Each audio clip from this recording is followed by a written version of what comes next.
Stronger than a locomotive. Have you ever had to sprint to catch a train, plane, or boat? If you depend on a commuter train to get to work or travel frequently on planes, then you probably have a number of memorable stories to share. What was the circumstance of one of your most memorable runs, and how successful were you? One of my most unforgettable runs for the train took place after an early morning Bible study at the Sugar Bowl Luncheonette in Darien, Connecticut. We usually end it promptly at 7:30 to allow the commuters sufficient time to catch a train to New York. But one day we lost track of time as we deliberated on an important topic. Initially, my participation in the group represented a bold step in my faith journey. At that time, I had very little experience in Bible studies. I felt particularly intimidated at this study because we met in a public place, rather than under the safe shelter of a church building where the public could not observe us.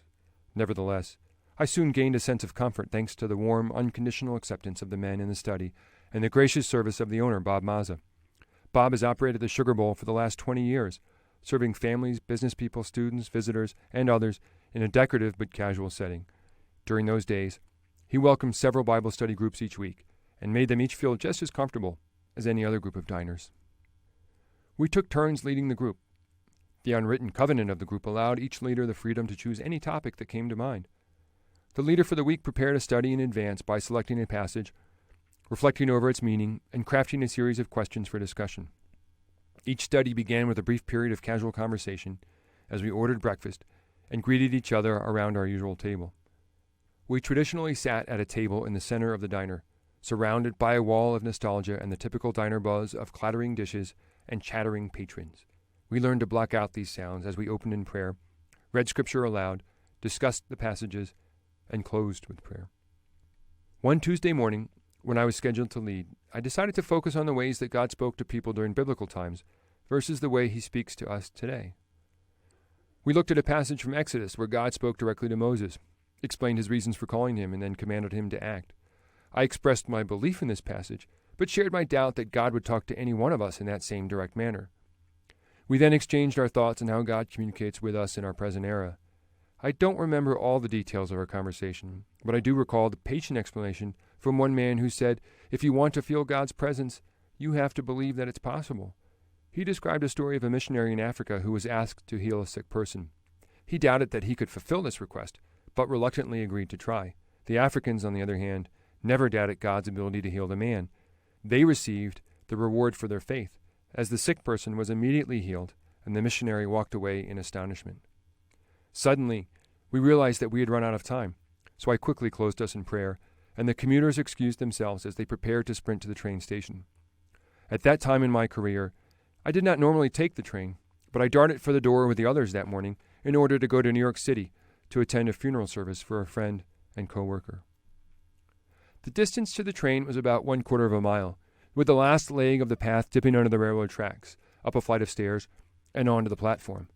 The adrenaline rush of the short dash brought back memories of my daily commuting from several years before, and I may have taken a moment to be grateful I did not do this every day.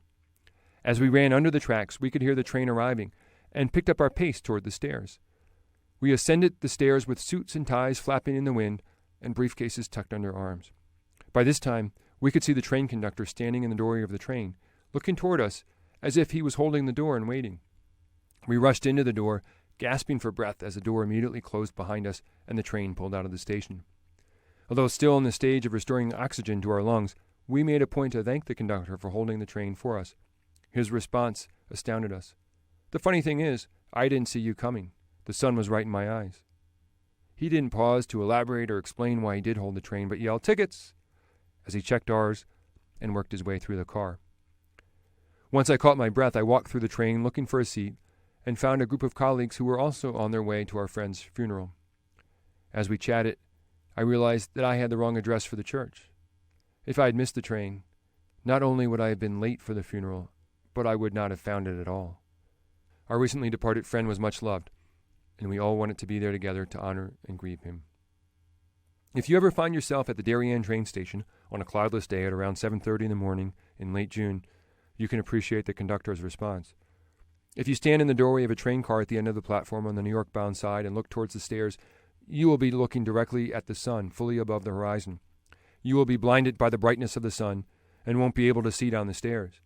If the conductor couldn't see us, Why did he stop the train? Maybe he was early and was just waiting.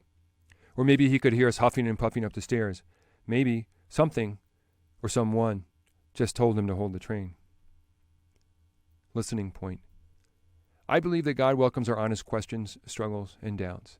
I openly shared with a group of believers my doubt in God's interest in communicating with us, and I believe he responded by holding that locomotive. Recommended scripture.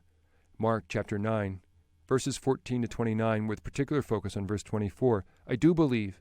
Help me overcome my unbelief. Questions for discussion or reflection. What aspects of God's story do you question or doubt?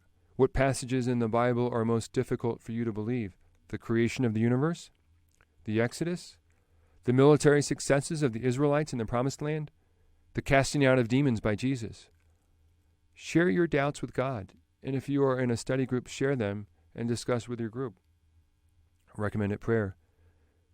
Father in heaven, please help us to make time to study your word and share our views with friends, even if those views are ones of doubt. Prayer concerns. Train conductors and others who transport us.